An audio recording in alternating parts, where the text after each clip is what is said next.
আসসালামু আলাইকুম সবাইকে। আশা করি সবাই অনেক অনেক ভালো আছো এবং সুস্থ আছো। সবাইকে আমন্ত্রণ জানাচ্ছি আমাদের এসএসসি পদার্থবিজ্ঞানের অধ্যায় ৮ মানে আলোর প্রতিফলনের আমাদের লেকচার 2 তে। সো মাই ডিয়ার স্টুডেন্টস, আমরা আগের লেকচারে পড়েছিলাম যে আসলে আলোকে নিয়ে এবং আলোর প্রকৃতি নিয়ে আমরা মোরলেস কথাবার্তা বলেছিলাম এবং আলোর একটা ধর্ম, শোষণ ধর্মটা কিভাবে কাজ করে এই জিনিসটা নিয়ে আমরা আলোচনা করেছিলাম। সো মোটামুটি আমরা আগের লেকচারের কথাবার্তাগুলোকে আমরা যদি এক লাইনে আমি যদি নিয়ে আসি, তাহলে আমরা একটা চিত্রের মাধ্যমে আসলে প্রকাশ করতে পারি। তোমরা আস্তে আস্তে জয়েন করতে থাকো। আমি জাস্ট আগের ক্লাসটাকে একটু আমি রিক্যাপ করে ফেলি, দেন আমরা আজকে টপিকে আমরা যাব। Alright, so my dear students, আমরা আগের দিন কি দেখেছিলাম? আমরা দেখেছিলাম যে আলো নর্মালি হচ্ছে যে একটা তাড়িত চুম্বকীয় তরঙ্গ, এবং এর পাশাপাশি দেখা যাচ্ছে যে আলো একই সাথে কণা এবং একই সাথে কি থাকে, একই সাথে কণা এবং একই সাথে তরঙ্গধর্ম প্রদর্শন করে।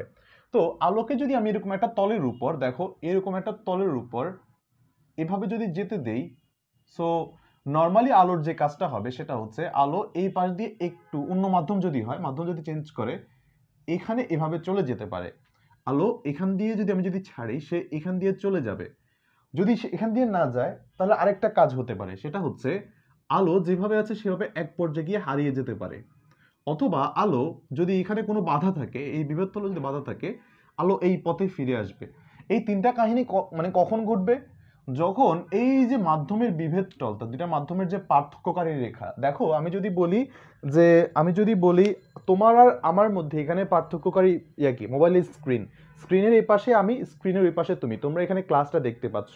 তেমনি আলোর মাঝখানে আমি যদি এভাবে বলি যে একটা বিভেদ তল এটা বাধা সৃষ্টি করে, তাহলে আলো যদি আগের মাধ্যমে ফিরে আসে, সেটাকে বলা হচ্ছে আলোর প্রতিফলন।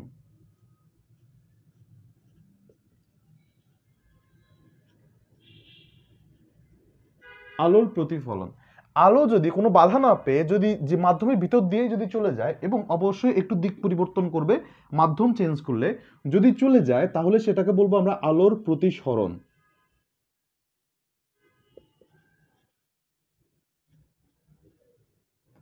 এবং যদি আলোক যদি খুঁজেই না পাওয়া যায়, যদি উধাও হয়ে যায়, এই বরাবর যেতে গিয়ে দেখা যাচ্ছে সে আর খুঁজে পাওয়া যাচ্ছে না, তখন বুঝতে হবে আলোটা এই মাধ্যম খেয়ে ফেলছে। সেটা হচ্ছে শোষণ।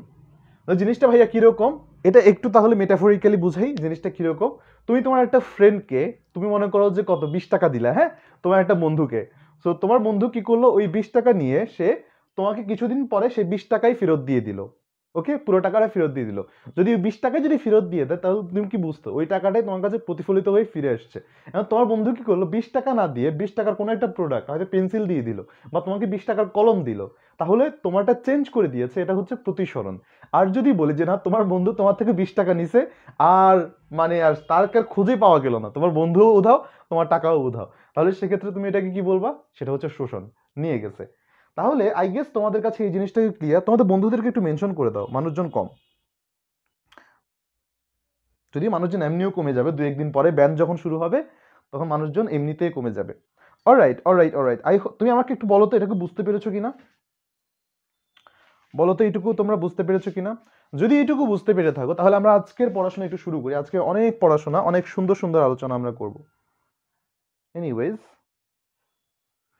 আস্তে আস্তে আসছে মানুষজন।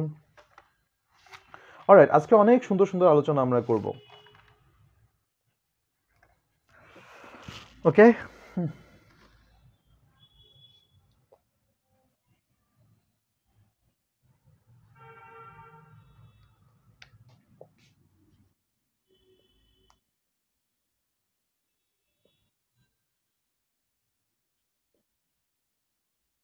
আলোর প্রতিফলন। আলোর প্রতিফলন জানার আগে আমাদেরকে কিছু বিষয় বুঝতে হবে। হ্যাঁ, আমি একটু দেখি আগে।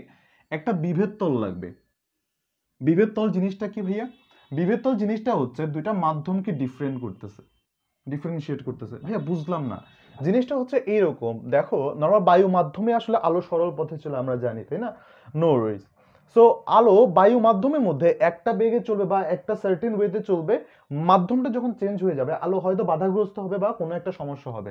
সো এই কারণে আমি বিভেদ তল বলতে কি বুঝাই, এখানে একটা বাধা আছে, আমি এরকম পিছনে কোনো পাড়া লাগাই দিব, যেটাকে আমি একটু পর আরো বুঝাবো যে পাড়া লাগানোর ইতিহাসটা কোথা থেকে আসছে, এই প্রত্যেকটা জিনিস, এটাকে বলা হচ্ছে পাড়া লাগানো। পাড়া লাগানো মানে কি ভাইয়া, এখান থেকে যদি কোনো আলো আসে এই তলের উপর পড়ে, এটা পিছনের দিকে যেতে পারবে না, একটা বাধা সৃষ্টি করে দেওয়া, রাইট, একটা ব্যাকআপ দিয়ে দেওয়া। ওকে, সো আমি এখানে একটা পাড়া লাগাই দিলাম, এখানে একটা আমার কাছে রেজিস্ট্যান্স দিয়ে দিলাম। পাড়া লাগানোকে কখনো কখনো বলা হয় সিলভারিং। কেন ভাই এটাকে সিলভারিং বলা হয়, গোল্ডিংও তো বলা যেত। সিলভারিং বলা হয়, এটাকে একটা সিলভার প্রলেপ দেওয়া হয়, অর্থাৎ যে কোনো একটি পৃষ্ঠের পিছনে যদি যে সিলভারের প্রলেপ লাগানোকে সাধারণত বলা হয় পাড়া লাগানো। তোমাদের 1 নম্বরে এই প্রশ্নটা আসতে পারে, পাড়া লাগানো। ওকে ভাইয়া, প্রতিফলন বোঝার জন্য আমাদের কিছু জিনিস বোঝা লাগবে। সেটা হচ্ছে একটা নর্মাল আলোক রশ্মি, এই বিন্দু থেকে একটা আলোক রশ্মি আসলো, এসে এই যে একটা বিন্দুতে এসে পড়লো, খেয়াল করো এখান থেকে আলোক রশ্মি কিভাবে আসলো, এখানে আসলো, এসে একটা বিন্দুতে এসে পড়লো। যে আলোক রশ্মিটা এসে পড়লো তাকে আমরা বলি হচ্ছে আপতিত রশ্মি।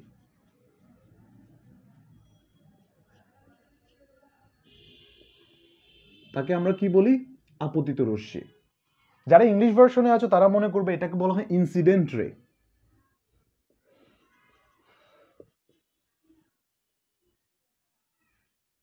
ইনসিডেন্ট রে একটি নির্দিষ্ট মাধ্যম থেকে এখানে আসে।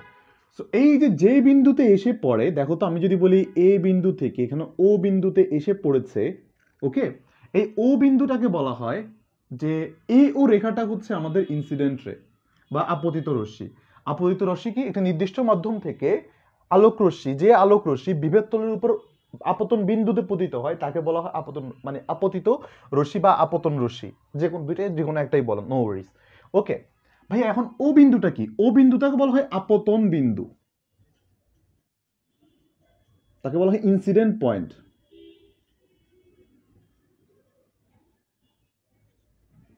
ও বিন্দুকে কি বলে,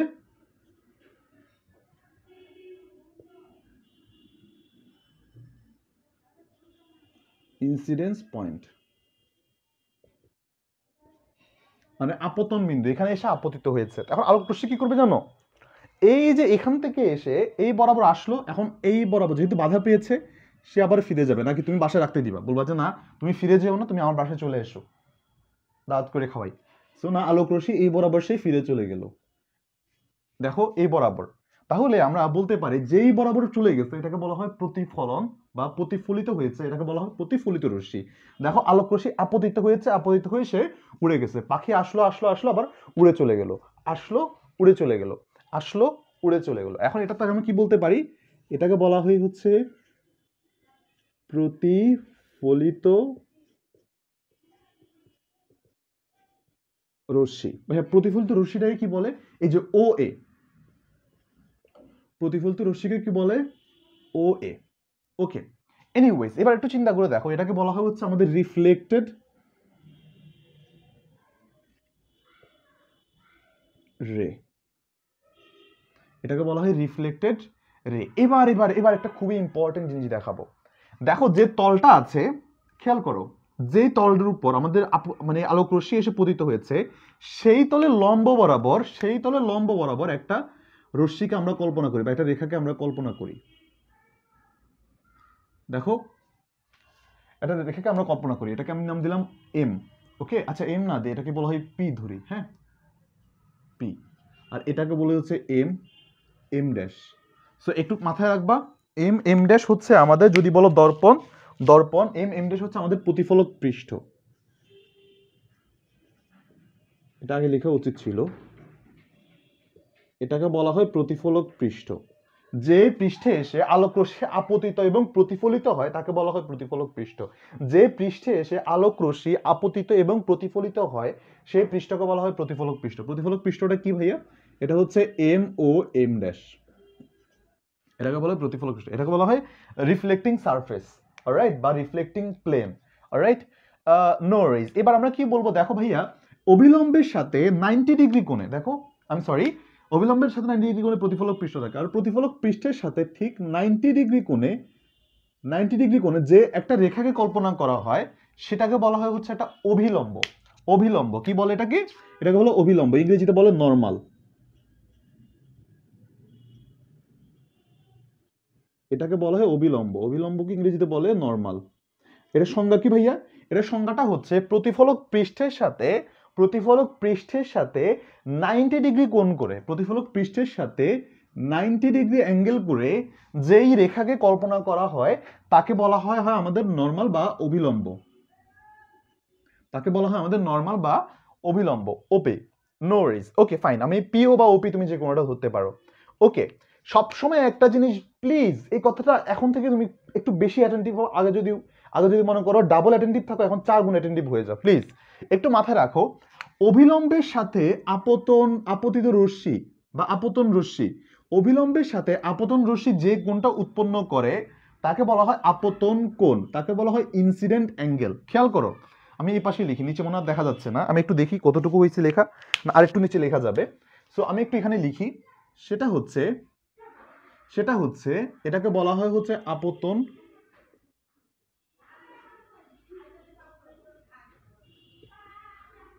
কোণ, এটাকে বলা হয় ইনসিডেন্ট অ্যাঙ্গেল।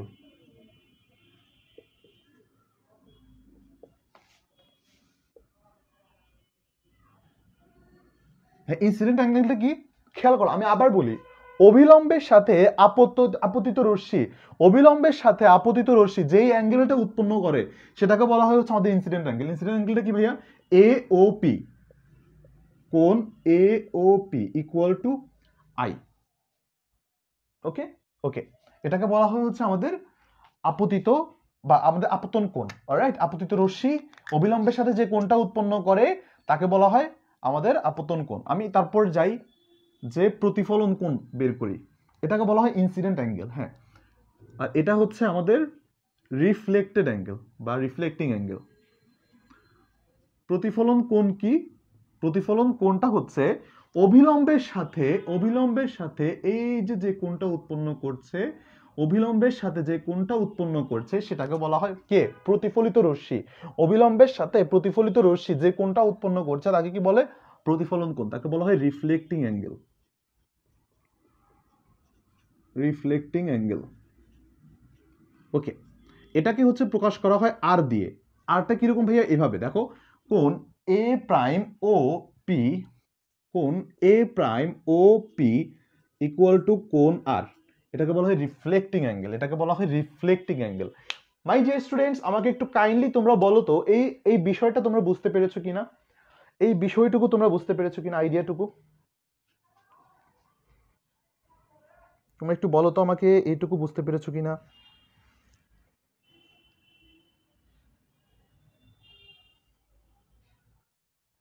আচ্ছা, আপতন একজন বলেছে আমাদেরকে, আপতন বিন্দুকে কি প্রতিফলন পৃষ্ঠ বলা হয় নাকি?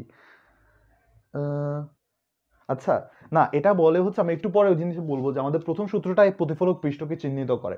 এনিওয়েজ দেখো, যেই পৃষ্ঠের উপর এসে আপতন বিন্দু এবং প্রতিফলন বিন্দু, এনিওয়েজ দেখো, আপতন বিন্দু অভিলম্ব এবং প্রতিফলিত রশ্মি যেখান থেকে অবস্থান করে তাকে বলা হয় প্রতিফলক পৃষ্ঠ। অথবা এত কিছু মাথায় রাখার দরকার নাই, যে আলোক রশ্মি যেই তলের উপর বা পৃষ্ঠের উপর এসে আপতিত হয় তাকে বলা হচ্ছে প্রতিফলক পৃষ্ঠ। আপতিত রশ্মি বা আপতন রশ্মি যেই পৃষ্ঠের উপর এসে আমাদের আপতিত হয় তাকে বলা হয় প্রতিফলক পৃষ্ঠ। জাস্ট সংজ্ঞাগুলো একটু ক্লিয়ার রাখবা, যতটুকু ক্লিয়ার রাখা যায়। আপতিত রশ্মি, আপতন বিন্দু, আপতিত রশ্মি, এটা মাথায় রাখবে এভাবে, আমি যেভাবে সিকোয়েন্স ওয়াইজ পড়াইছি এভাবে মাথায় রাখলে দেখবা জিনিসগুলো মনে থাকবে। কিরকম ভাইয়া? কিছু না, আমি জাস্ট একটা আয়না বা একটা পৃষ্ঠ নিলাম, হ্যাঁ, পৃষ্ঠটা কি করলাম, নিয়ে তার পিছনে পাড়া লাগাই দিলাম যে আলোক রশ্মি যাতে যেতে না পারে, যাতে প্রতিফলিত হতে পারে। যেহেতু প্রতিফলিত হতে পারে এই কারণে এটাকে আমি নাম দিয়েছি কি? প্রতিফলক পৃষ্ঠ। অলরাইট, হ্যাঁ, প্রতিফলক পৃষ্ঠের উপর একটা আলো এসে পতিত হবে। কিভাবে ভাইয়া? আমি একটা আলো এই পয়েন্ট থেকে নিলাম। এখন কথা হচ্ছে ভাইয়া, এখান থেকে পয়েন্টটা কেন নিলাম? আমি তো একটা জলজন্ত মানুষ, আমার একটা পৃষ্ঠ দরকার, এখানে একটা বস্তু থাকতে পারে, বস্তু তো হাজার হাজার পয়েন্ট। তাহলে ভাইয়া আপনি কেন শুধুমাত্র এটা দেখালেন? ভাইয়া এটাকে বলা হয় হচ্ছে যে আমাদের সায়েন্টিফিক কোনো একটা প্রুফের একটা স্পেসিফিক স্যাম্পলিং বলা হয়। স্যাম্পলিং মানে হচ্ছে, দেখো আমি পুরাটা একটা অবজেক্ট, রাইট, আমি ধরতে পারি এখানে একটা মানুষ আছে। এনিওয়েজ দেখো, এখানে একটা মানুষ আছে, ধরো এখানে একটা মানুষ। তাহলে তুমি চিন্তা করে দেখো তো, এই মানুষটার একটা বিন্দু যদি এখানে হয়, তার জন্য যেভাবে হবে চিত্রটা, এই বিন্দুর জন্য হয়তো বা একটু উপরে হবে, বাট ওই ফ্রেমটা কি সেম থাকবে না? ভাইয়া মানে কি? মানেটা হচ্ছে, আমি যদি বিন্দুটা এখান থেকে নিতাম, এখান থেকে হয়তো বা আমাদের এই বিন্দুটা হয়তো এখানে আসতো, দেখো আরেকটু হয়তো বা এদিকে আসতো। বাট তুমি চিন্তা করে দেখো, প্রত্যেকটা প্রপোর্শন কি সেম হবে না? প্রত্যেকটা জিনিস কি সেম হবে না? যেমন আমি যদি ধরি একটু এই পাশ থেকে আনি, দেখো এই পাশ থেকে আনি, তাহলে চিত্রটা হয়তো বা এমন হতো, বাট তুমি একবার চিন্তা করে দেখো তো এইটার এই চিত্রের মধ্যে খুব একটা বেশি পার্থক্য আছে? নাই। এই কারণে আমরা একটা পয়েন্টকে স্যাম্পল হিসাবে নেই, একটা অবজেক্টের একটা পয়েন্টকে স্যাম্পল হিসাবে নেই, নিয়ে ওই পয়েন্টের সাপেক্ষে আমরা জিনিসটাকে প্রমাণ করি বা জিনিসটাকে বোঝার চেষ্টা করি। তাহলে কি হবে? তাহলে হবে হচ্ছে যে আমাদের, আমি সরি আমার কথা গলায় আটকে আসছে, এনিওয়েজ একটু অসুস্থ তো, যাই হোক এইটুকু আসছে। তাহলে আমরা ওই স্যাম্পলটাকে নিয়ে আমরা আসলে কাজ করি, যাতে করে পুরো জিনিসটা আসলে বোঝা যায়। তো আশা করি তোমাদের কাছে এই প্রশ্নের উত্তর পেয়েছো যে আসলে ভাইয়া আমরা একটা বস্তুকে নিয়ে কাজ করতেছি, তাহলে আপনি একটা পয়েন্ট কেন নিলেন? পয়েন্ট নিলাম ওই বস্তুটার একটা পয়েন্ট ধরে নিলাম, ওই পয়েন্টের সাপেক্ষে আমরা যদি বের করতে পারি তাহলে ওই বস্তুর যে কোনো পয়েন্ট, ধরো হচ্ছে এটা একটা মানুষের মাথা হচ্ছে এখানে, তো মাথা সাপেক্ষে আমি ড্র করতে পারবো, সবগুলো আমার কাছে বোঝা হয়ে যায়। আশা করি তোমরা এইটুকু বুঝতে পেরেছো। Fine fine fine fine fine silvering বুঝি না, আমি সিলভারিং বুঝাবো, একটু পরে বুঝাবো, কারণ সিলভারিং এর পিছনে একটা গল্প আছে যে আয়না এমনি এমনি আসে না পৃথিবীতে, সো আয়নার একটা ইতিহাস আছে, অলরাইট, সো সেটা নিয়ে আমি বলবো, নো ওয়ারিজ। আয়নার একটা স্টোরি আছে, আয়নার একটা হিস্ট্রি আছে, আয়নার একটা মোটিভেশনাল স্টোরি আছে, আমি বলবো একটু পরে, দাঁড়াও। আজকের ক্লাসটা আমরা যা না পড়বো তার চেয়ে বেশি গল্প করবো এবং সাথে সাথে আমরা পড়ানো হবো। তবে তোমরা একটা জিনিস একটু খেয়াল রাখবা, আমি এই লেকচারে, আমার লেকচার সিরিজে বা আমার এই চ্যাপ্টারের মধ্যে আমি একটু আগের বইয়ের সাহায্য নিব বা আগের বইয়ের কিছু টপিক তুলে আনবো। কেন? দুইটা কারণে। এক, তোমাদের স্কুলে টেস্ট পরীক্ষায় কিছু কিছু প্রশ্ন আগের বই থেকে এখনো আসে, যেটা কিনা আমি দেখি যে না আসলে একটা মানুষের মানে সমতল দর্পণে অনেকগুলো প্রশ্ন আগের বই থেকে দিয়ে দেয়, এটার কারণে বা অনেক ক্যাডেট কলেজে প্রশ্ন আসে। দুই, কিছু কিছু ক্ষেত্রে দেখা গেছে বোর্ড এক্সামেও আগের বই থেকে কিছু প্রশ্ন সামটাইমস চলে আসে। সো যার কারণে আমি ফিল করলাম যে আগের বইয়ের টপিকগুলো আসলে খুবই ইন্টারেস্টিং ছিল। আমি যদি ইন্টারেস্টিং ওয়েতে তোমাদেরকে পড়াতে পারি, ইনশাল্লাহ তোমাদের কোনো সমস্যা ইনশাল্লাহ আর হবে না এই টপিকটাতে, বা আগের বইটা পড়ালেও খুব একটা বেশি ঝামেলা হবে না। রাদার তুমি একটু জেনে রাখলা, প্রিপেয়ার হয়ে রাখলা পরীক্ষার জন্য। সো চিন্তার কোনো কারণ নেই, আমি আমার লেকচারে যা যা পড়িয়ে দিব ইনশাল্লাহ তোমরা A to Z তোমাদের এই চ্যাপ্টার কমপ্লিট হয়ে যাবে। এনিওয়েজ, তাহলে শুরু করি আমরা একটু এখন আলোর প্রতিফলনের একটু সূত্র নিয়ে আমরা আলোচনা করি। এই যে এতক্ষণ তো জিনিস জানলাম, তাহলে ভাইয়া জিনিসটা হচ্ছে কি? জিনিসটা হচ্ছে এইরকম, আলো এভাবে এসে পড়ছে, জিনিসটা কি ঠিক আছে? না। কেন ভাইয়া? আমরা এখানে পিছনে কোনো বাধা দিইনি, বাধা দিলে এবার এই চিত্রটা মোটামুটি ঠিক আছে, এখনো ঠিক নাই, আমাদের একটা অভিলম্ব তো প্রয়োজন। ওকে, দিলাম ভাইয়া অভিলম্ব। ওকে, তাহলে আমাদের প্রতিফলনের সূত্রগুলো কি বলে? লিখো আলোর প্রতিফলনের সূত্র। আলোর প্রতিফলনের সূত্র হচ্ছে দুইটা। এক,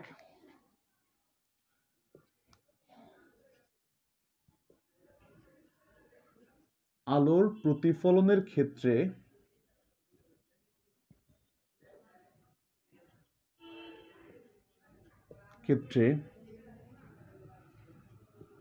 আপতন কোণ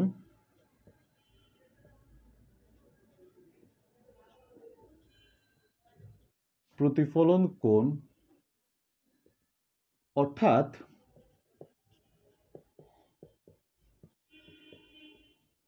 আপতিত রশ্মি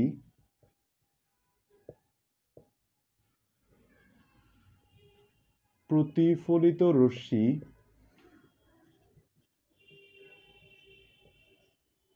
এবং অভিলম্ব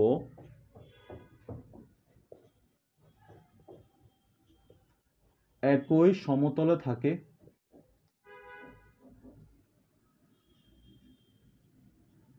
ওকে ফাইন। সেকেন্ডলি, সেটা হচ্ছে আপতন কোণ ও প্রতিফলন কোণ সর্বদা সমান।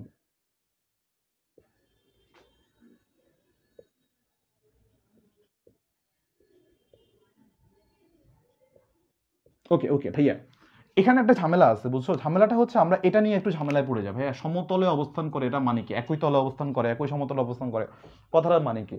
কথাটার মানে তোমাদের বইতে একটু স্কেপটিক্যাল বা একটু ঘোলাভাবে দেয়া আছে, বাট আমি তোমাদেরকে একটু বলি। হ্যাঁ, এই জিনিসটা সবসময় মাথায় রাখবা, আপতন কোণ আর প্রতিফলন কোণ এরা সবসময় একই সমতলে না থাকলে দেখা যাচ্ছে এরা কখনো সমানই হবে না। এটা যদি না হয় কখনো নিচেরটা সত্যি হবে না, এটা একটা প্রথম কথা। বাট দ্বিতীয় কথাটা কি? দ্বিতীয় কথাটা হচ্ছে তুমি যখন এটাকে কনসিডার করো বা মেনে চলো যে আসলে আপতন কোণ আর প্রতিফলন কোণ একই সমতলের মধ্যে অবস্থান করতেছে, তখন তুমি তাহলে বিশ্বাস করতে পারবা না আপতন রশ্মি বা আপতিত রশ্মি এবং প্রতিফলিত রশ্মি, আই সরি এটা উল্টা দিয়ে দিছি, আপতিত রশ্মি এবং প্রতিফলিত রশ্মি এবং অভিলম্ব, এই যে এবং অভিলম্ব তিনটে একই তলের উপর দাঁড়িয়ে আছে, খেয়াল করো, দাঁড়িয়ে থাকার একই সমতলে থাকা অবস্থান মানে একই জিনিস না। ভাইয়া বুঝলাম। তাহলে ভাইয়া সমতলে অবস্থান করতেছে জিনিসটা আসলে কি? সমতলে অবস্থান করতেছে জিনিসটা এরকম, দেখো আমার আলো এভাবে আসছে, দেখো খেয়াল করো, মার্কারের মুখটা হচ্ছে আমার আলো যেদিক থেকে যাচ্ছে এদিকে, আর এটা হচ্ছে যেদিক থেকে বের হচ্ছে। আলো এখান থেকে এখানে আসছে, তার মানে মুখটা এদিকে, অ্যারোটা এদিকে, আবার এখান থেকে এখানে চলে যাচ্ছে এদিকে। তাহলে ভাইয়া এটার তলটা মানে কি? একই সমতলে অবস্থান করছে মানে কি? এরা দেখো এই সমতলের মধ্যে অবস্থান করতেছে, আলো একটা এই সমতল বোর্ড তলের মধ্যে অবস্থান করতেছে, খেয়াল করো। তাহলে ভাই আলো তো এমন হতে পারতো, যদি এভাবে হইতো, দেখো এভাবে হইতো, তাহলে বুঝতে হবে এই বরাবর কোনো একটা তল আছে, এরা একটা সমতলে অবস্থান করে। মানে হচ্ছে সবসময় মাথায় রাখবা, যদি কেউ কখনো এরকম একটা অ্যারো থাকে যেটা হচ্ছে এই যে দেখো, আলো আপতন রশ্মি এবং প্রতিফলন রশ্মি এরা সব সময় একই সমতলে অবস্থান করবে। যদি একই সমতলে অবস্থান না করে তাহলে তুমি এদেরকে কখনো ওই অ্যাঙ্গেল হিসাবই করতে পারবে না। একটা চলে যাবে এক্স এক্সিসে, আরেকটা ওয়াই এক্সিসে, আরেকটা জেড এক্সিসে, কখনো হিসাবই করতে পারবে না। তার মানে হচ্ছে সবসময় আমাদেরকে সূত্রটা কি, প্রতিফলনের সূত্র দুইটা। এক, প্রতিফলনের ক্ষেত্রে আপতন কোণ ও প্রতিফলন কোণ একই সমতলে অবস্থান করে, তার মানে হচ্ছে আপতিত রশ্মি, প্রতিফলিত রশ্মি এবং অভিলম্ব। কারণ তুমি যদি অভিলম্বকে কনসিডার না করো, অভিলম্বকে যদি তুমি খেয়ালই না করো, তাহলে কিন্তু তোমার এই যে আপতন কোণ প্রতিফলন কোণই কিন্তু গঠন হবে না। তার মানে এই তিনটাই আমাদের একই সমতলে অবস্থান করাটা বাধ্যতামূলক। এনিওয়েজ, সেকেন্ড জিনিসটা হচ্ছে এই যে একটা আপতিত রশ্মি বা আপতন কোণ এবং আমাদের এই একটা প্রতিফলন কোণ, এই যে একটা প্রতিফলন কোণ আসলো, উড়ে গেল, পাখি আসলো, উড়ে গেল। এই যে একটা আপতন কোণ এবং এই যে প্রতিফলন কোণ এরা সবসময় সমান হবে। এই যে আপতন কোণ এবং এই যে প্রতিফলন কোণ এরা সবসময় সমান হবে। তুমি চাইলে এটা নিজেও প্রমাণ করতে পারো একদিক থেকে আসলে হিসাব করে। প্রমাণ লাগলে আমি তাহলে পরে দেখাই দিব, নো রিস্ক, চিন্তার কোনো কারণ নাই। দুঃখিত।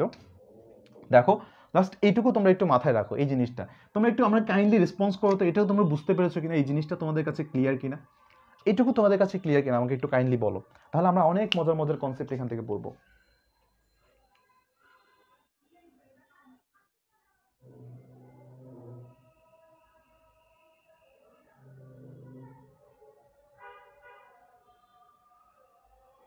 হুট করে এত নতুন কিছু মাথার উপর দিয়ে যাচ্ছে, একদম মাথার উপর না, জিনিসগুলো তুমি নিজেকে বোঝানোর চেষ্টা করো, আচ্ছা এটা এভাবে নিজেকে বোঝানোর চেষ্টা করো। আমি যে তোমাকে বোঝাচ্ছি এই জিনিসটা, ভাইয়া প্রতিসরণ কেন আরেকবার, আচ্ছা ভাইয়া প্রতিসরণ আরেকবার বলেন। প্রতিসরণ তো ক্লাসে করাচ্ছি না, এটা প্রতিফলন। প্রথম সূত্রটা আরেকবার বলেন। আচ্ছা ক্লিয়ার ভাই, আমি তাহলে সবার জন্য আমি আরেকবার একটা রিপিট দিয়ে দেব, একটা রিক্যাপ করে ফেলি, হ্যাঁ জিনিসটা, এরপর আমরা আয়নাতে চলে যাব। ওকে, তার মানে হচ্ছে একটা স্বচ্ছ প্রতিফলক, এই যে দেখো একটা স্বচ্ছ প্রতিফলক পৃষ্ঠ, এটা একটু মাথায় রাখবে, এটাকে লিখে রাখবা তোমরা, স্বচ্ছ প্রতিফলক পৃষ্ঠ। স্বচ্ছ মানে হচ্ছে তোমার মনে করো ঘষা মাজা করে তুমি এমন একটা পৃষ্ঠ বানাইলা, আলো আর ফিরে যাচ্ছে না, আলো শোষণ করে নিচ্ছে, হবে না। স্বচ্ছ প্রতিফলক পৃষ্ঠ, প্রতিফলক পৃষ্ঠ। সো এই পৃষ্ঠের উপর কি করলো, আলো এসে পড়লো। ওকে, আলো এসে পড়লো, পড়ে আলো আবার এদিক থেকে প্রতিফলিত হয়ে গেল, এটা আমি আগে পড়িয়েছি তাই না? ওকে, এটা বলছে যে আমাদেরকে আলোর প্রতিফলনের ক্ষেত্রে আপতিত রশ্মি, প্রতিফলিত রশ্মি এবং অভিলম্ব এদেরকে সবসময় একই তলে, ভাই একই তল মানে কি, এই যে আমি যে বোর্ডের উপর আঁকছি ভাইয়া, এই যে বোর্ডটার উপর আছে, এরা একই তলের উপর অবস্থান করতে হবে, একই মাধ্যমের উপর, একই তলের উপর অবস্থান করতে হবে, এবং এট দ্য সেম টাইম তারা, দেখো তো এটা বোঝার উপায়টা হচ্ছে, দেখো এই যে একটা রশ্মি এটা দাঁড়িয়ে আছে কোথায়, এই তলের উপর, এটা দাঁড়িয়ে আছে এই তলের উপর, এটা দাঁড়িয়ে আছে এই তলের উপর, এটা দ্বারাও তুমি বুঝতে পারো যে এরা একই তলে অবস্থান করতে হবে। যদি একই তলে অবস্থান না করে কখনোই তারা এই যে কোণ দুইটা আসলে সর্বদা সমান হবে না, বা পরের সূত্রতে আমরা যেতে পারবো না। তোমরা ইন ফিউচার যখন মানে পড়াশোনা করতে যাবে, ইন ফিউচার তুমি যখন সায়েন্সে থাকো আর কি, তখন তুমি দেখতে পাবা যে আসলে ফার্মার্স ল, হাইগেনস ল, এগুলো দিয়ে এটাকে খুব সুন্দর করে এগুলোকে প্রুফ করা যায় এবং প্রতিসরণের সূত্রকেও প্রমাণ করা যায়। জিনিসগুলো তুমি দেখবা অনেক ইন্টারেস্টিং, অ্যান্ড এগুলো আস্তে আস্তে করে তোমাদের কাছে আরো মজা লাগবে। অলরাইট, হোপফুলি তোমরা এটুকু বুঝতে পেরেছো। আমি তোমাদেরকে তাহলে এখন আয়না নিয়ে আলোচনা করবো, যে না আসলে আয়না জিনিসটা কেন আসছে বা এগুলা কিরকম। ওকে,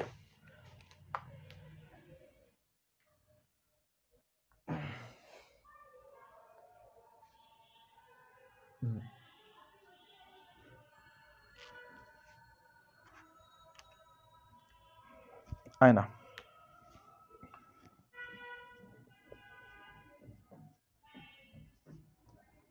আয়না, সো আয়না পৃথিবীতে আসলে সবার আগে মানে মানুষের কাছে ডিরেক্টলি চলে আসে নাই। আয়না বা মিরর লেখা বেঁকা হয়েছে, দুঃখিত। আয়না, মিরর, ওকে ফাইন। এটা হচ্ছে, আমি একটু তোমাদেরকে ইতিহাসটা বলি, হ্যাঁ। ইতিহাসটা হচ্ছে এইরকম যে আসলে আগে তো মানুষ গুহার মধ্যে থাকতো, মানুষ গুহার মধ্যে সেফ ফিল করতো, বছরকে বছর ধরে তারা মানে একদম সভ্যতার একদম প্রথম দিকে যদি বলি, তখনকার মানুষ ঘর থেকে বেরোতে পারতো না, মানে ঘর বলতে কি তারা গুহার মধ্যে তারা ঘর মনে করতো। সো কাহিনী হচ্ছে কি, কাহিনীটা হচ্ছে তারা ঘর ওই গুহার মধ্যে তারা আগুন জ্বালাতো, রান্না বান্না করতো, যা পেতো তাই, এবং তারা কখনো বের হতো না, বা তাদের আসলে পরিবারের যে সদস্যগুলো আছে তাদেরকে তারা বের হতে দিত না। এটা জাস্ট একটা থট এক্সপেরিমেন্টের মতো বলি তোমাদেরকে।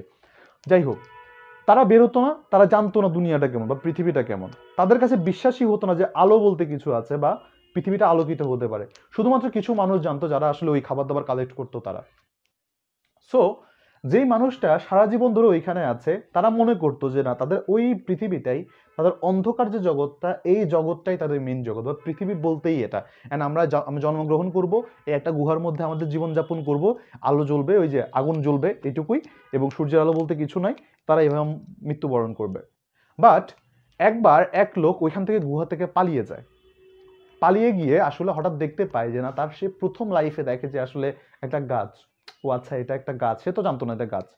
সো তারপরে সে আসলে যায় যে আসলে অন্য কিছু দেখে, প্রাণী দেখে, প্রাণী দেখে সে ভীত হয়ে যায়, যে সে প্রাণীটাকে মনে করো মানুষের মতো, প্রাণীটা যখন তার দিকে আসলে লাইক জন্তু আর কি একটা, যখন তেড়ে আসে তখন সে ভয়ে পালায় যায়। ও আচ্ছা, তাহলে পৃথিবী এত ভয়ঙ্কর, হয়তো বা পৃথিবী এটা একটা পার্ট বা অভিশাপ, বা তারা এটাকে একটা অভিশাপ হিসেবে মনে করতো। আস্তে আস্তে করে কি ব্যাপার, আমি এখানে যেতাম, সে জঙ্গল, ওই যে যেখানে গুহা ছিল সেখানে সে ফিরে যেতে চাইলো, খুঁজে পাচ্ছে না পথ। হঠাৎ খুব তেষ্টা পেলো, যে আসলে খুব পানির পিপাসায় পেলো। এমন সময় সে আসলে কি করলো, যে আস্তে আস্তে আস্তে আস্তে বেরিয়ে একটা নদীর ঘাটে গেল। নদীর ঘাটে গিয়ে সবচেয়ে আশ্চর্য হয় কি জানো, সে পানিতে নিজের ছায়া দেখতে পায়। চিন্তা করে দেখো, সে পানিতে নিজের ছায়া দেখতে পায়, গিয়ে সে সবচাইতে ভয়টা পায় তখন, যে কি ব্যাপার, এই লোকটাকে। হঠাৎ করে সে আসলে হাত নাড়াইলো, হাত নাড়াচ্ছে, মাথা নাড়াচ্ছে, মাথা নাড়ার পর ভিতরে ওই লোকটা মাথা নাড়াচ্ছে, তখন সে সবচেয়ে বেশি ভয় পায়, কি ব্যাপার, এটা ভিতরে কে। তখন সে মনে করে যে না, এটা আসলে কোনো শয়তানের প্ররোচনা বা এরকম কোনো কিছু।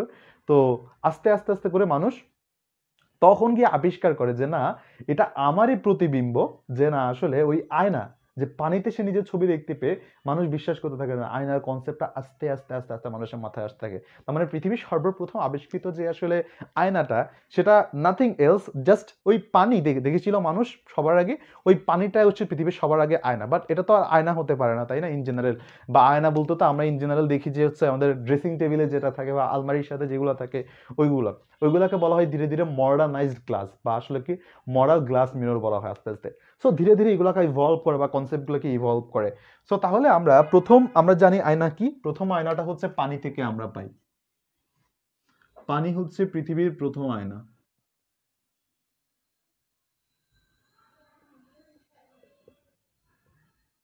পৃথিবীর প্রথম আয়না, ওকে।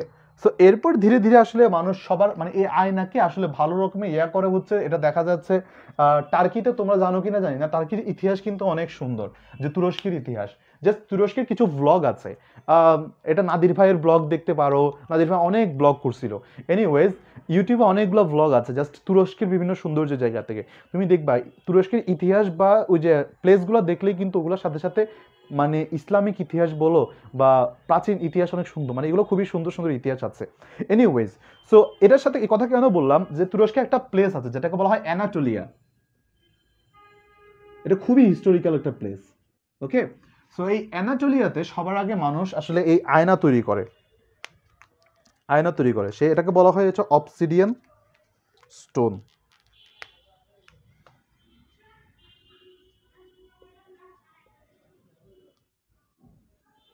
1600 খ্রিস্টাব্দের দিকে, না 6000, যিশু খ্রিস্টের 6000 বছর আগে, বিফোর ক্রাইস্ট। এনিওয়েজ, সো এটাকে বলা হয় অবসিডিয়ান স্টোন। সো অ্যানাটোলিয়াতে তারা সবার আগে আসলে এই স্টোনটাকে, তারা একটা কালো পাথর ছিল, এটাকে একটা ব্ল্যাক স্টোন, তারা এটাকে সংরক্ষণ করে রাখে অ্যান্ড তারা এখানে নিজেদের ছবি দেখতে পায় অ্যান্ড সবচেয়ে মজার ব্যাপার হচ্ছে ওই সময়টাতে মানুষ সবচেয়ে নিজেকে আসলে পবিত্র মনে করতো তখন যখন আয়নায় নিজেকে দেখতে পেত। কারণ দেখা যেত কি নিজেকে দেখতে পাওয়া খুব একটা পবিত্র ব্যাপার ছিল, যে শয়তান থেকে সে দূরে আছে, বা এটাকে বলা হয় ডেমন থেকে তারা সবসময় দূরে আছে। এই ধরনের আইডিয়াগুলো তাদের মধ্যে আসলে ইভলভ করতে থাকে। সো ধীরে ধীরে ভাইয়া এটা তো আসলে বাণিজ্যিক আয়না না। সো বাণিজ্যিক আয়না বলতে কি, যেটা সবার জন্য আস্তে আস্তে আস্তে আস্তে করে উন্মুক্ত হয়ে যায়। তুমি চিন্তা করে দেখো, একটা নর্মাল জিনিস তুমি আবিষ্কার করলা and নিজের কাছে রেখে দিলা, this is too much special I know, but তুমি যদি এটাকে যদি সবার জন্য মানে লাইক কোভিডের তুমি যদি টিকাটাই বলো, যে কোভিডের টিকা তুমি একটা কাজ করলো, তুমি আবিষ্কার করলা, করে তুমি জাস্ট নিজে খেয়ে এটা শেষ করে ফেললা, আর কাউকে দিবা না, তাহলে এটা তো আর ওই যে মানে মানুষের কোনো কাজে লাগলো না। এটা কোনো আসলে সাইন্টিফিক্যালি এটার কোনো আসলে সেরকম গুরুত্ব নাই। গুরুত্ব তখন আসে যখন এই আইডিয়াটাকে মানুষ কি করে আস্তে আস্তে আস্তে করে স্প্রেড করে দেয়, আইডিয়াটাকে মানুষের কাছে পৌঁছে দেয়। তখন আস্তে আস্তে আস্তে করে এই আইডিয়াটাকে যে আসলে তখন এই ব্ল্যাক স্টোনের মধ্যে মানুষ ছবি দেখতে পারতো একটা প্রতিবিম্ব হিসাবে। বাট এই আইডিয়াটাকে কাজে লাগিয়ে একজন কেমিস্ট, যার নাম ছিল হচ্ছে, তোমরা নাম শুনেছ হয়তো বা, লিবিক শীতকের নাম শুনেছ না তোমরা, যে এক্সপেরিমেন্ট করার সময় কেমিস্ট্রিতে লিবিক শীতক। সো ওনার নাম ছিল হচ্ছে যে বলা হয় যে জাস্টাস ভ্যান লিবিক।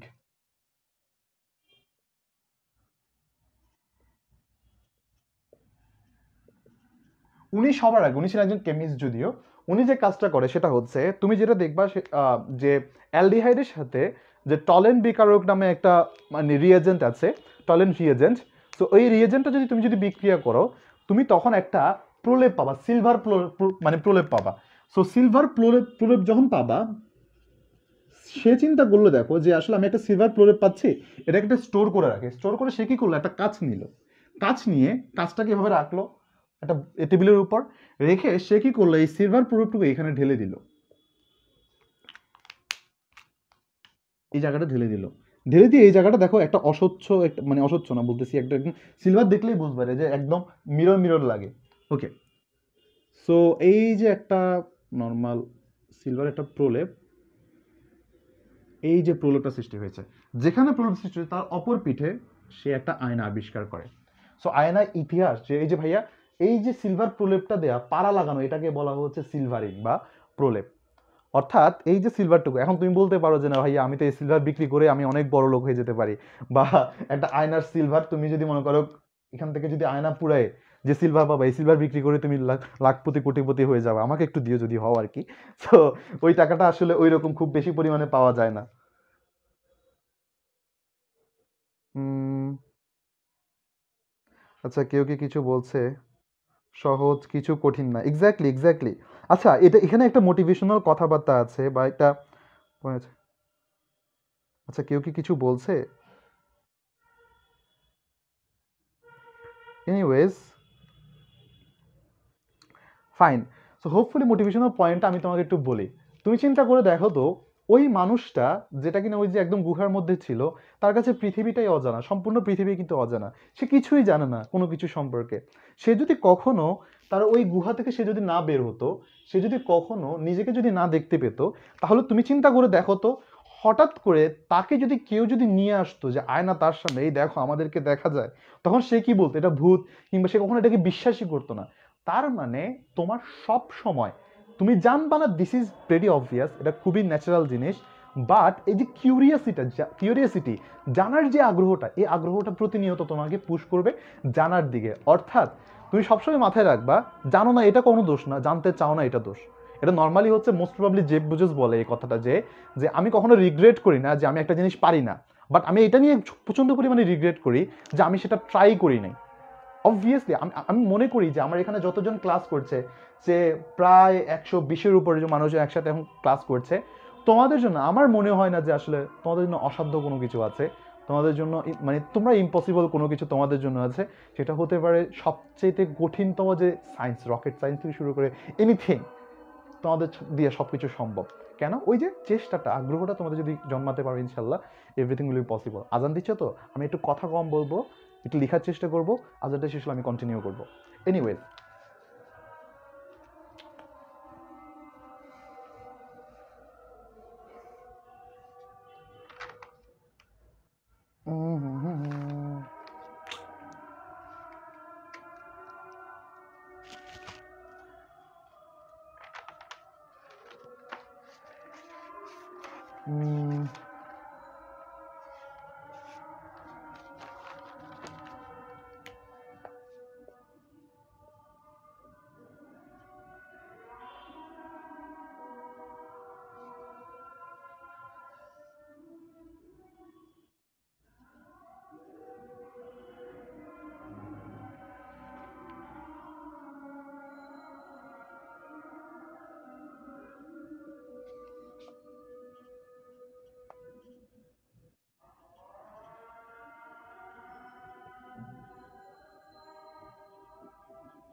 ওকে,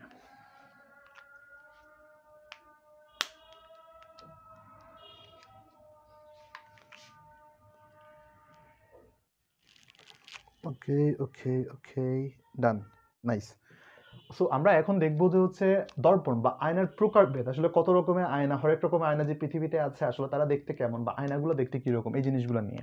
অলরাইট, দেখো মাই যে স্টুডেন্টস, আয়নাকে আমরা নর্মালি দেখতে পারি, দেখো তো ইন জেনারেল একটা তলটা কিরকম হতে পারে, ইন জেনারেল একটা সারফেসটা হতে পারে, দেখো আমি যদি তোমাকে কিভাবে বলি এটাকে, দেখো যে এটাকে ধরো একটা ছোট কাপড় নেই, কাপড়, যে এই তলটাকে আমি একটা কাপড় বলি, খুবই নোংরা, আমি সরি, যে জিনিসটা দেখানোর জন্য এটা বোর্ড মুছি তো এই কারণে নোংরা হয়ে গেছে। সো দেখো তো এটা যদি আমি টান টান করে ধরে রাখি, তল জিনিসটাকে ফিল করানোর জন্য একটু এভাবে দেখানো, দেখো তল কিছুই না, তল এই যে আমরা একটা বিছানার চাদর চারজনকে চার দিক থেকে যদি টানতে বলি, যে দেখবা যে একদম টান টান হয়ে আছে, এটাকে বলা হয় সারফেস। ওকে, তলটা এরকম হতে পারে। সো তলটাকে তুমি একটা কাজ করলা, যে তলটাকে তুমি দুই রকম তল হয়, এরকম বলা হয়, যদি একদম টান টান সমান থাকে এটাকে বলা হয় সমতল, আর যদি মনে করো যে না আমাদের অসমান থাকে তাহলে বক্রতল। তাহলে তল কিরকম হতে পারে, আইদার সমতল অথবা এটা বেঁকা হতে পারে, এরকমও হতে পারে, এরকমও হতে পারে, মানে এরকম। তার মানে আমাদের এটাকে আমরা একটা কাজ করি, যে সমতল বলতে আমরা এরকম একটা তলকে বা এরকম একটা আমরা তল নিলাম, নিয়ে তার এক পাশে যদি পাড়া লাগানো হয়, দেখো এক পাশে যদি পাড়া লাগানো হয়, অপর পৃষ্ঠে আমাদের প্রতিফলক পৃষ্ঠ হিসেবে কাজ করবে। একটা কথা প্লিজ মাথার মধ্যে ঢুকায় রাখো, যে যেই পাশে পাড়া লাগানো হয় তার বিপরীত পৃষ্ঠে প্রতিফলক পৃষ্ঠ হিসেবে বলা হয়। যেই পাশে পাড়া, যেই পাশে পাড়া তার বিপরীতে, তার বিপরীতে প্রতিফলক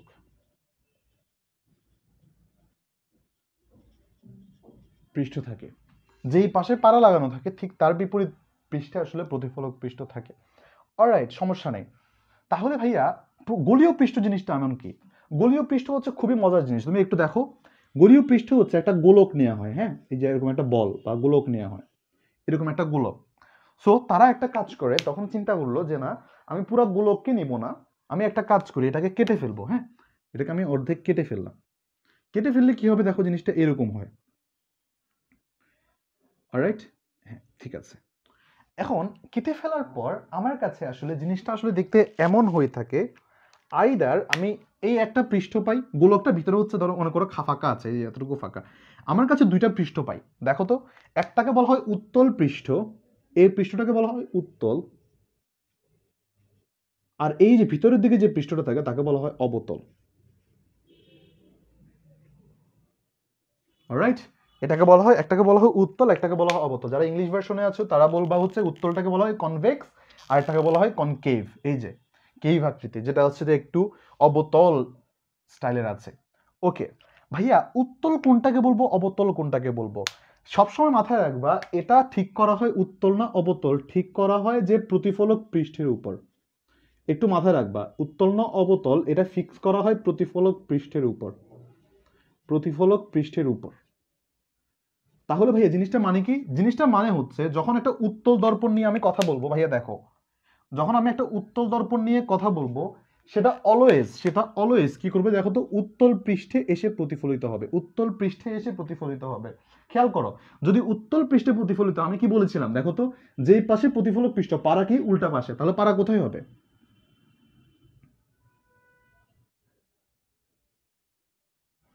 ওকে, নাইস।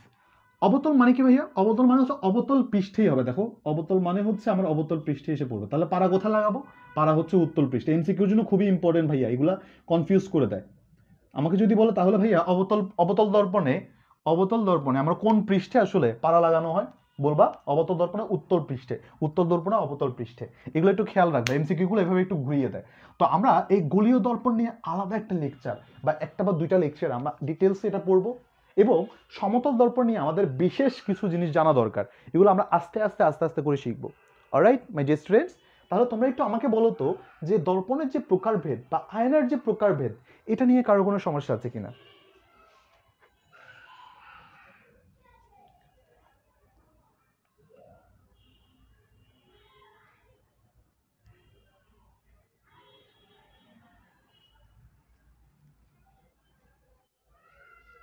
আচ্ছা, বিভেদ তল আর তলের মধ্যে পার্থক্য কি? এটা ভালো একটা প্রশ্ন করেছো ভাইয়া। দেখো, বিভেদ তলটা হচ্ছে, দেখো এই যে ইন জেনারেল দেখো দুইটা মাধ্যমের মধ্যে এই বিভেদ তলটা হচ্ছে আমাদের মধ্যে যে যেখানে এসে আমাদের নর্মাল তল কি, নর্মাল তলটা যে কোনো হতে পারে। বিভেদ তলটা ইন জেনারেল আসে হচ্ছে তোমার মানে প্রতিসরণের ক্ষেত্রে। যেমনটা দেখায়, দেখো এটা একটা মাধ্যম, যে বায়ু মাধ্যম, ওকে, আর এটা একটা তুমি মনে করো পানি মাধ্যম, দুইটা মাধ্যম নিলাম। সো অবভিয়াসলি দুইটা মাধ্যমের মধ্যে আসলে ঘনত্ব সেম না। তাহলে ভাইয়া তুমি চিন্তা করে দেখো তো, তুমি এখান পর্যন্ত বায়ু দেখলা, বায়ু একদম স্পষ্ট, বাট এরপরে মাধ্যমটা, এই মাধ্যমটা হচ্ছে তোমার এখান থেকে শুরু হচ্ছে তোমার পানি মাধ্যম। সো এই মাধ্যমটা হচ্ছে তোমার সম্পূর্ণ পানি, যে এই মাধ্যমটা সম্পূর্ণ তোমার পানি অঞ্চল। এই যে পানি অঞ্চলটা যেখানে শুরু হচ্ছে, যে লাইনটা তোমাকে দুইটা মাধ্যমকে আলাদা করে, বিভেদ, কথাটা খেয়াল করো, বিভেদ, দুইটাকে ভেদ করতেছে, দুইটাকে আলাদা করতেছে, এই মাধ্যমটাকে বলা হয় বিভেদ তল। আর নর্মাল তল তো হচ্ছে প্রতিফলক তল, যেটা সেটাকে আমরা নর্মালি আমরা বুঝি এই জিনিসটা দিয়ে।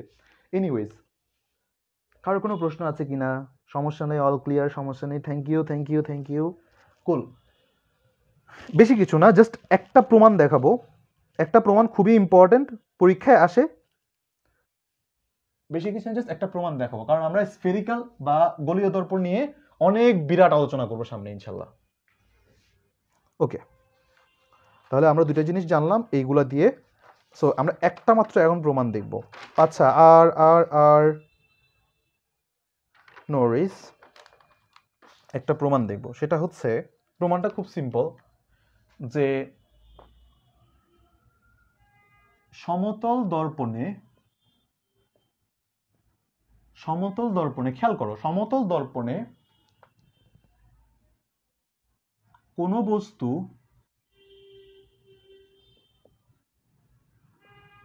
আয়না থেকে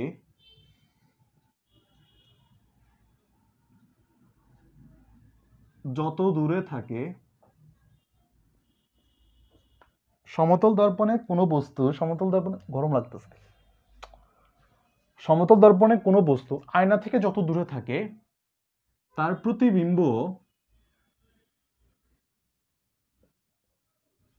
প্রতিবিম্ব তত দূরে থাকে। এটাকে প্রমাণ করতে হবে।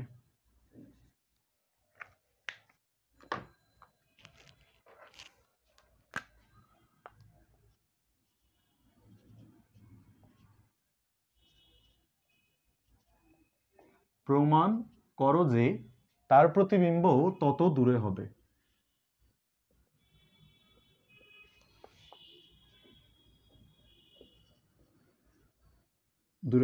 ওকে, সো এটা বোঝার আগে আমরা কিছু বেসিক জিওমেট্রি একটু শিখে নিব, যার কারণে আমাদের একটু সুবিধা হবে এটাকে। সো তিনটে জিওমেট্রি আমাদের একটু জানা দরকার। সেটা হচ্ছে, প্রথম হচ্ছে একান্তর কোণ। একান্তর কোণদ্বয় পরস্পর সমান হয়, অলরাইট, যে জিওমেট্রিতে আমরা মোরালেস এটা জানি। একান্তর কোণ জিনিসটা কি ভাইয়া? জিনিসটা হচ্ছে এইরকম, দুটো সমান্তরাল রেখা যদি থাকে এবং তাদের মধ্যে যদি একটা কানেক্টিং রেখা থাকে, খেয়াল করো, তাদের মধ্যে যদি একটা কানেক্টিং রেখা থাকে এইরকম, দুটো সমান্তরাল রেখা, এদের মধ্যে কানেক্টিং রেখা, তাহলে একান্তর কোণ বলতে আমরা বুঝি হচ্ছে এই দুটা কোণকে।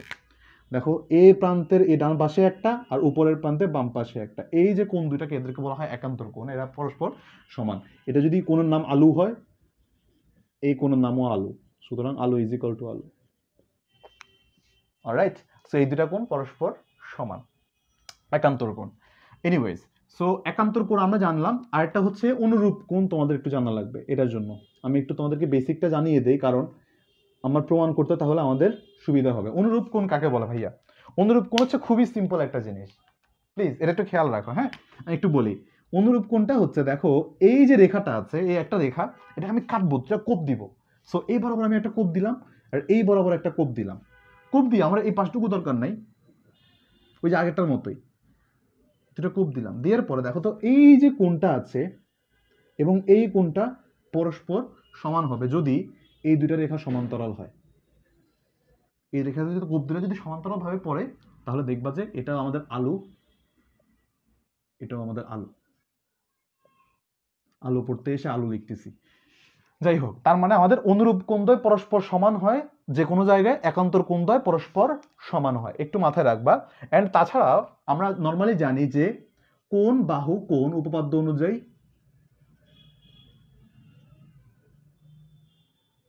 যে মানে একটা মানে দুইটা ত্রিভুজের মধ্যে আমরা যদি দেখি যে দুইটা কোণ পরস্পর সমান এবং একটা বাহু যদি পরস্পর মানে দুইটা কোণ এবং একটা বাহু যদি সমান যদি প্রমাণ করতে পারি, তাহলে আমরা বলতে পারি যে কোন বাহু কোন উপপাদ্য অনুযায়ী ত্রিভুজ দুটো সর্বসম হবে। এই তিনটা কনসেপ্ট যদি তোমরা রিকল করতে পারো ম্যাথমেটিক্স থেকে, ইনশাল্লাহ এই জিনিসটা খুবই সহজ, পরীক্ষায় আসা মাত্র তুমি লিখে দিতে পারবা।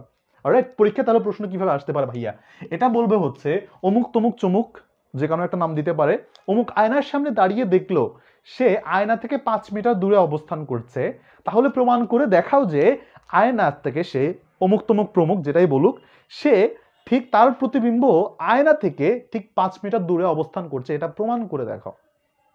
এটা সমতল আয়নার মধ্যে, এভাবে পরীক্ষায় আসতে পারে। সো এটা কিভাবে প্রমাণ করবো ভাইয়া, খুবই সিম্পল, দেখো খুবই মজা, এটা খুবই মজার। সো এখান থেকে একটা ও বস্তু, ও এখানে এসে কিউ বিন্দুতে আমাদেরকে এখানে সে আপতিত হলো, ও এসে কিউ বিন্দুতে এখানে আপতিত হলো, তারপর এখান থেকে সে প্রতিফলিত হলো টি বিন্দুতে, and at the same time সে আসলে এখানে এন হচ্ছে আমাদের এখানে অভিলম্ব, এন আমাদের অভিলম্ব। তাহলে একটা জিনিস খেয়াল করো, খেয়াল করো, খেয়াল করো, এই ও বিন্দুর অপোজিটে একটা প্রতিবিম্ব গঠিত হলো এখানে আমাদের কাছে ও প্রাইম। ওকে ফাইন, তাহলে এটা সেম কাহিনী, কিউ থেকে আমরা এটাকে কানেক্ট করলাম, এন্ড এই যে এদেরকে আমি আঁকলাম, একটু বড় হয়ে গেছে তাই না, দাঁড়াও সমস্যা নেই, একটু ম্যাচ করে নেই। ঠিক আছে, এবার আশা করি মিলেছে, অনেকটাই মিলেছে হোপফুলি। ওকে, এটাকে আমি নাম দিলাম হচ্ছে ও প্রাইম, আর এখানে হচ্ছে আমরা নাম দিলাম এম, এন্ড এন্ড এন্ড আচ্ছা এটাকে এম না দিয়ে পি দিই, কারণ এম তো আমি মিরর বলেছিলাম, এম আর এম ড্যাশ। একটু লিখে দিবে এটা যে মনে করি মনে করি মনে করি মনে করি এম এম ড্যাশ একটি সমতল দর্পণ,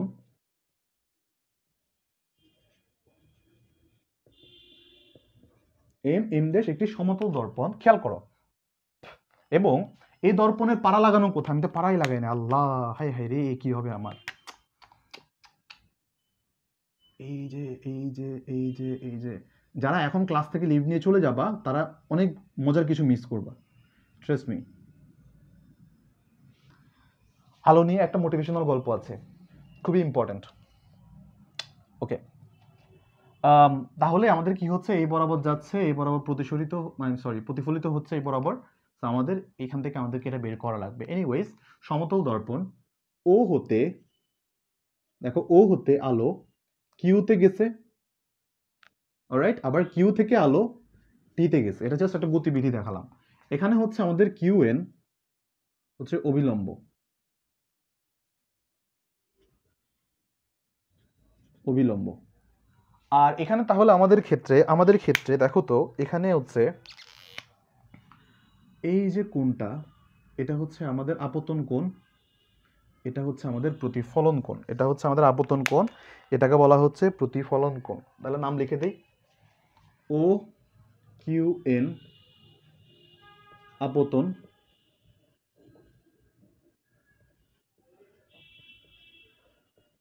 কোণ, আর টি কিউ এন প্রতিফলন কোণ। ওকে ভাইয়া, এটুকু তাহলে আমাদের কাছে ঠিক আছে, এটাকে আমি বলতে পারি আই, এটাকে আমি বলতে পারি আর, কোনো সমস্যা নেই, কোনো সমস্যা নেই। বোর্ড তো ক্লিয়ার না? হ্যাঁ ঠিক আছে, আলহামদুলিল্লাহ। এনিওয়েজ, সো তাহলে আমরা একটা কাজ করি, এখানের মধ্যে আমরা দেখি, দাঁড়াও, হ্যাঁ ঠিক আছে, এবার দেখো তো আমরা এই দুটা রেখা আমাদের সমান্তরাল অভিলম্বের সাথে, আমাদের লম্ব আঁকলাম সমান্তরাল, যদি এরা যদি সমান্তরাল হয় ভাইয়া একটু বলো তো এই কোণটা আর এই কোণটা কি সমান হবে না? তাহলে আমরা বলতে পারি না, দেখো তো P O Q is equal to কোণ ও কিউ এন। ভাইয়া আমি তোমাদেরকে প্রথমে এই তিনটা জিনিস পড়িয়েছি এই কারণে, এই তিনটা জিনিস তোমাকে আনসার করতে সাহায্য করবে। তিনটা জিনিস মাথায় রাখবা, এক আপতন কোণ, সরি এক অনুরূপ কোণ, দুই একান্তর কোণ, তিন হচ্ছে বাহু বাহু মানে বাহু কোণ বাহু সরি কোণ বাহু কোণ, এটা একটু মাথায় রাখবা। তাহলে এখানে কি লিখতে পারি, এরা সমান কেন সমান ভাইয়া, ইকুয়াল টু আই, সমান কেন ভাইয়া, কারণ এরা একান্তর কোণ, ভালো কথা। এবার এবার এবার ভাইয়া আরো একটা কাজ আছে আমাদের এখানে। চিন্তা করে দেখো তো ভাইয়া, এই যে এরা হচ্ছে সেম রেখা, সেম রেখাকে দুটা কোপ দেওয়া হয়েছে। কোথায়? এই যে একটা কোপ হচ্ছে এখানে, এখানে একটা কোপ দেওয়া হয়েছে। তাহলে এটা যদি আই হয়, খেয়াল করো খেয়াল করো খেয়াল করো, আমি সরি এটা না, এটা যদি আর হয়, দেখো এই যে সেম কোপ, তাহলে এটা যদি আর হয়, এটা আর না হয়ে পারে কিনা বলো তো? এটা যদি আর হয়, এটা আর না হয়ে পারে কিনা? তাহলে আমরা এখান থেকে কি লিখতে পারি? এখান থেকে আমরা লিখতে পারি যে যে এন কিউটি কোন এন কিউটি পাই, আবার লিখে দিও না যে আবার লিখে দিলাম না তোমরা কিউটি পাই, আদর করে আবার কোনটাকে আবার কিউটি পাই বানাই দিও না। অলরাইট, সো এখান থেকে কি লেখা যায়? ও ও প্রাইম টি, ও ও প্রাইম টি। এনিওয়ে, সো আমরা এইটুকু এখান থেকে আমরা আসলে লিখতে পারি, আই হোপ। সো এটা কিভাবে লেখা যায় যে পি ও প্রাইম কিউ, এভাবে লেখা যায়। সো এটাকে আমরা এভাবে লিখতে পারি যে পি ও প্রাইম, দেখো এই কোণটা সমান হওয়া মানে হচ্ছে পি ও প্রাইম কিউ একই জিনিস। ওকে, এটাকে বলা হচ্ছে তোমার অনুরূপ কোণ। অনুরূপ কোণ। এবার এবার এবার এবার খুবই খুবই ইম্পর্টেন্ট জিনিসটা দেখো, জিনিসটা দেখো। এটা দেখো তো কোণ O prime P Q, O P Q এটা সমান না কোণ ও প্রাইম পি কিউ, কোণ ও পি কিউ এরা সমান না। কেন সমান ভাইয়া? কারণ এটা 90 ডিগ্রি কোণ। যেহেতু এটুকু 90 ডিগ্রি কোণ, এবার আমাদের খেলা শেষ, যত ঝামেলা শেষ। কিরকম ভাইয়া? দেখো এবার লেখো তো তুমি ত্রিভুজ এই দুটার মধ্যে, কারণ আমাদের সমান কি প্রমাণ করতে হবে? O P is equal to O prime P, এইটুকু আমাদেরকে প্রমাণ করতে হবে। তাহলে এবার দেখো তো খেলাটা কোথায় আছে। দেখো ত্রিভুজ ও পি কিউ ও ত্রিভুজ ও পি কিউ প্রাইম, যদি সরি ও প্রাইম পি কিউ, যদি এদের মধ্যে যদি আমরা যদি একটা অ্যানালজি কল্পনা করি, দেখো তো সম্পর্কটুকু দেখো এই দুইটার মধ্যে। চিন্তা করে দেখো তো পি কিউ কি সাধারণ বাহু না? দুটার মধ্যে আছে। ভালো কথা, সাধারণ বাহু। O prime P Q is equal to O P Q, আরো ভালো কথা, সমস্যা নেই। এছাড়াও এছাড়াও আমরা নর্মালি কি জানি বলতো? আমাদের কাছে দেখো তো এন পি কিউ, দেখো তো N Q T is equal to O Q N. কাহিনী কি ভাইয়া? ওই যে প্রতিফলন কোণ এবং আপতন কোণ সমান।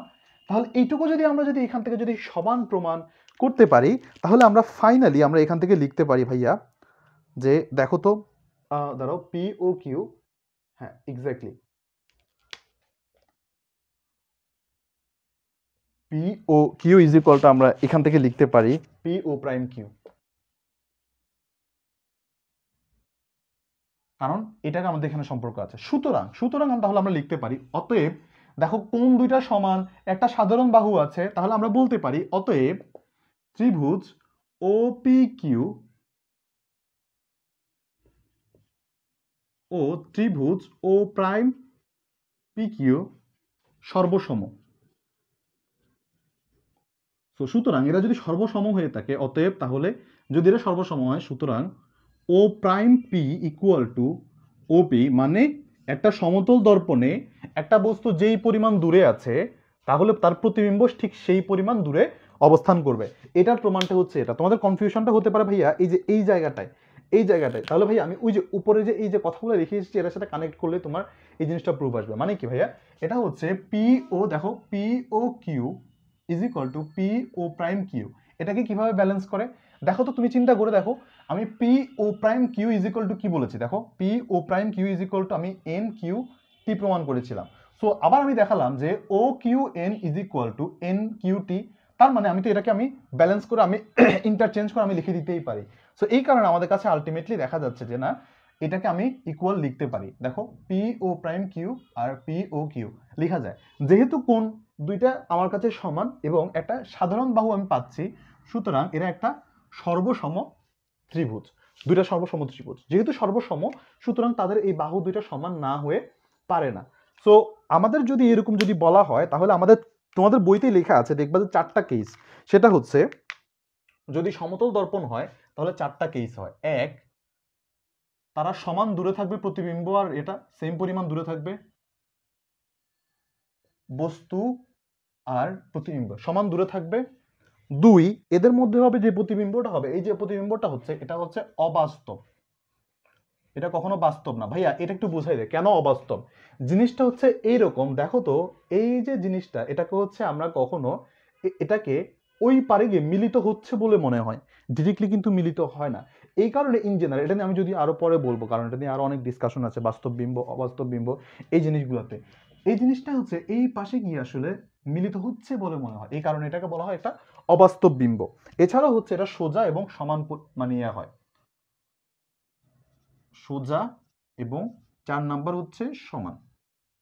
তার মানে একটা সমতল দর্পণের মধ্যে এখানে যদি একটা বস্তু থাকে, এটা ঠিক সমান পরিমাণ দূরে থাকবে, এক।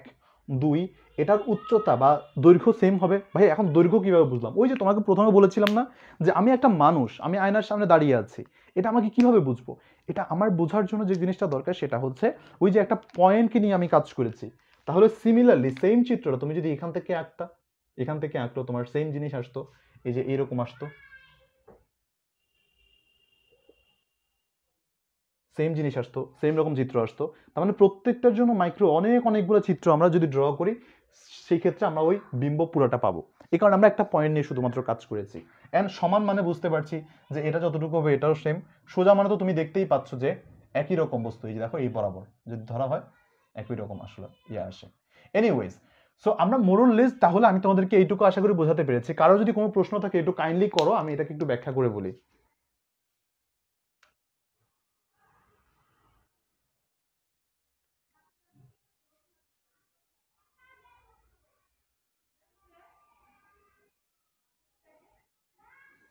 উম,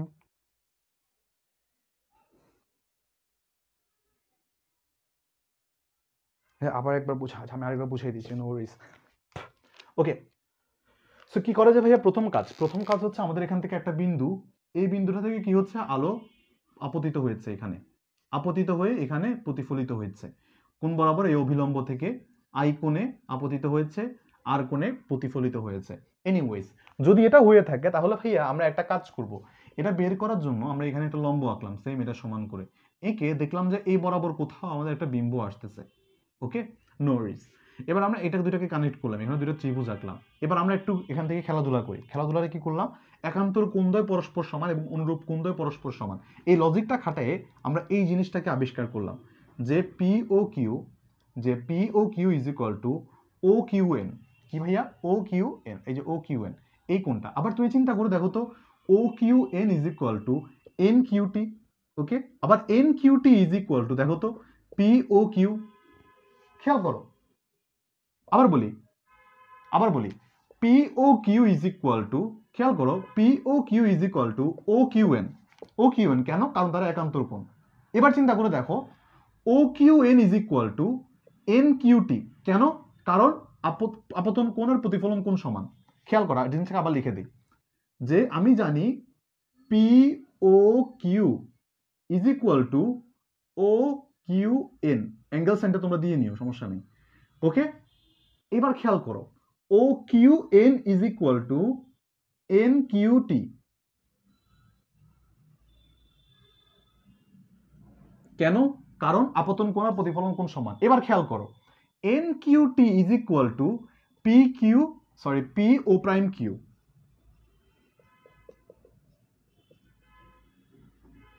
কেন ভাইয়া?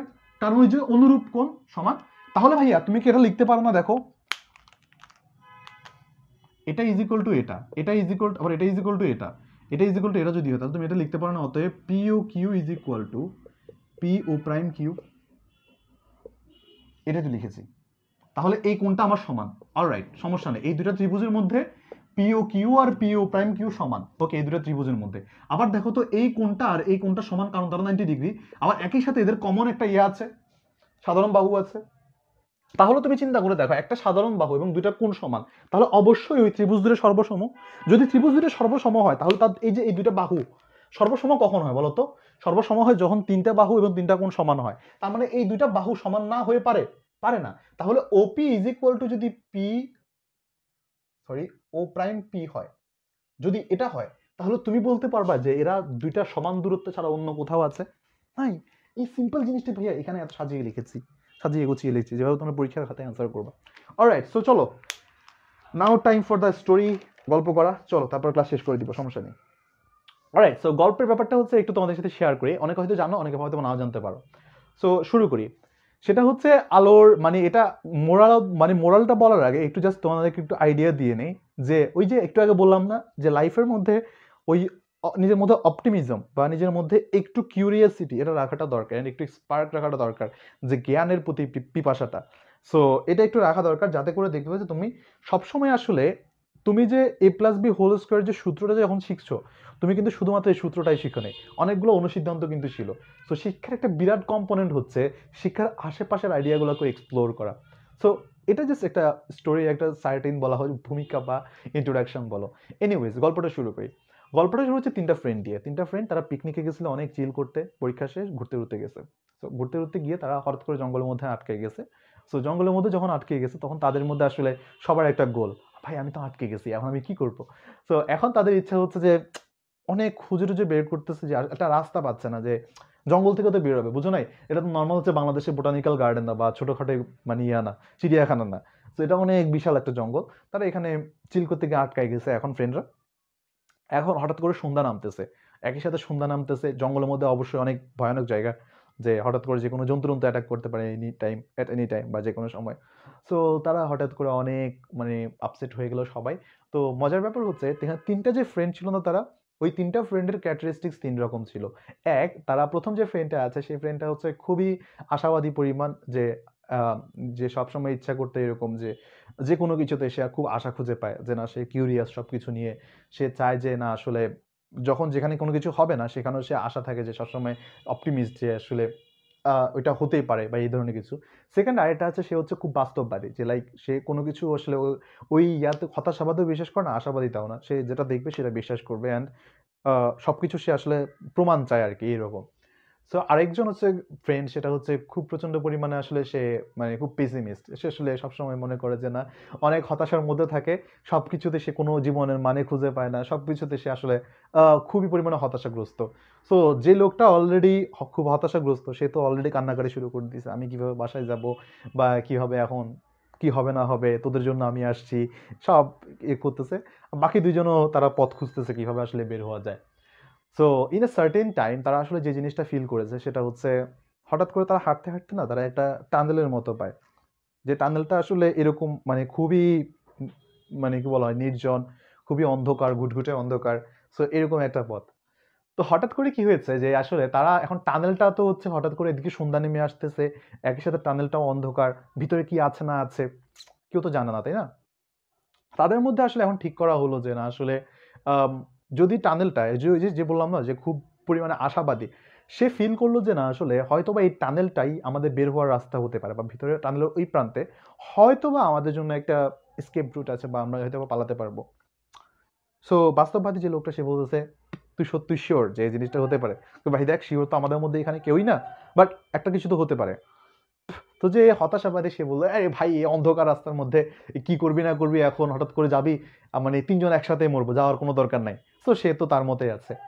সো এখন এখন আমাদের কাজ হচ্ছে যে একজন এক্সপ্লোর করতে যাবে, এটা ঠিক করবে, ডিসাইড করবে। সো অবভিয়াসলি তোমাদের তিনজন ফ্রেন্ড যদি সবসময় থাকে, সবসময় তিনজনের মধ্যে দুইজন ট্রাই করে একজনকে কোনো রকমের কর্নার করে দেওয়া বা ওকে পচায় আওয়াজ ছেড়ে দেওয়া। সো রাইট, সো সে ট্রাই করতেছে যে ওই এখন বলতেছে আসলে কে এক্সপ্লোর করতে যাবে। এটা করার জন্য তারা প্রথম দিকে বলে যে আসলে না, তোমাদের মধ্যে আমরা মনে হয় আমাদের মধ্যে ওই যে ৩ নাম্বার জন যে খুব হতাশাবাদী, তার লাইফের সম্পর্কে কোনো আগ্রহ নাই, তাকে আসলে ট্রাই আউট করতে দেওয়া উচিত, আসলে এক্সপ্লোর করতে দেওয়া উচিত ভিতরে কি আছে।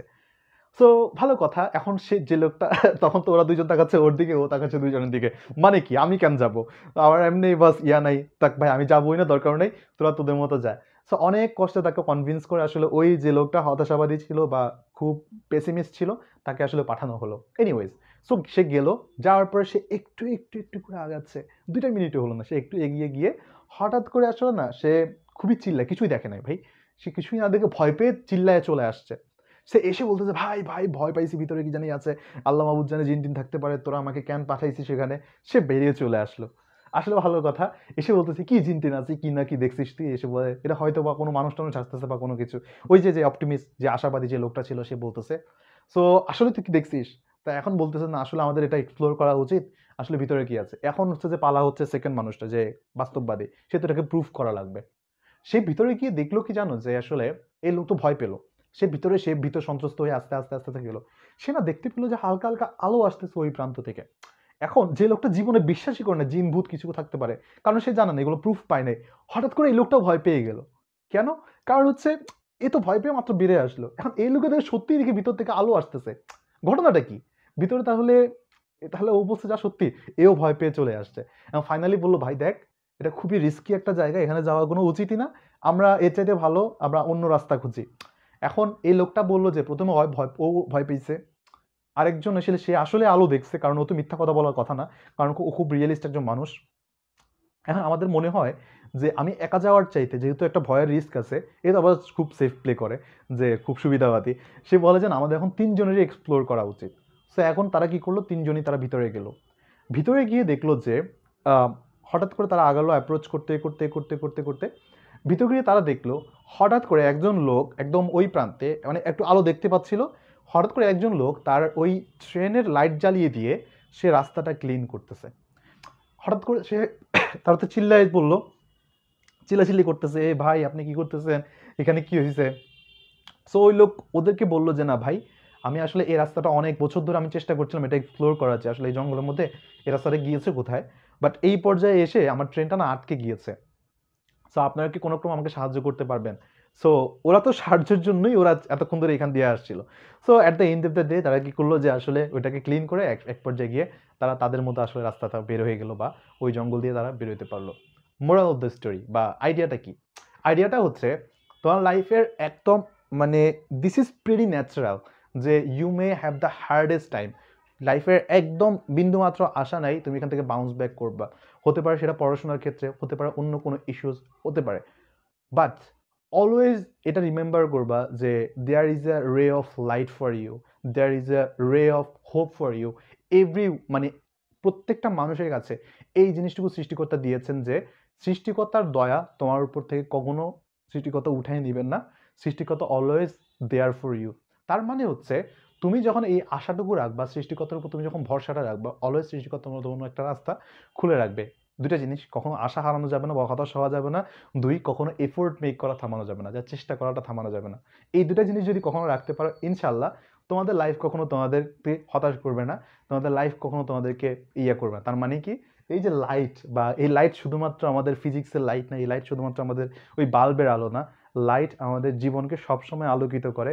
সেটা হতে পারে জ্ঞানের আলো, সেটা হতে পারে তোমার জ্ঞানের আলো হতে পারে, সেটা শিক্ষার আলো হতে পারে, তোমার আচরণের আলো হতে পারে। Light is always there. So এই ছিল মোটামুটি মোরাললেস আমাদের আজকের স্টোরিটা, যে এইটুকু তোমরা সবসময় একটু মাথায় রাখবে। এটা অ্যালবার্ট আইনস্টাইন মোস্ট প্রবাবলি বলেছিল যে না, there can be always hardest time, but there is always a ray of light for you, and you should follow it and go through that.